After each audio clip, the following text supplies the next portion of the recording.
I'm cooking a boneless chicken, also called chicken bhunja. A little bit potato. This is here a boneless chicken. I cut it in small pieces. These are the ingredients I'm going to use: turmeric powder, haldi, chili powder, surah mirch or lal mirch, a cumin seed, zera, chopped garlic, which is means lesson, and one cinnamon stick. This is a star anise, ginger paste. This is a tomato paste. This is a black pepper powder. This is just a pinch of powder. So, and these are potatoes. I'm going to put a little. I cut it small.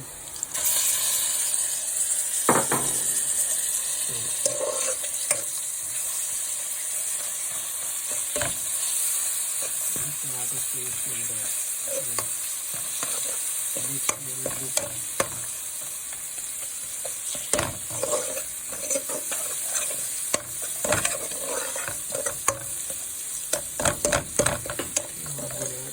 Water.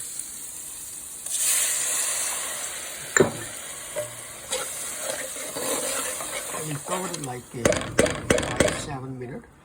Then I'm going to add chicken and potato same time. I'm going to make short video later.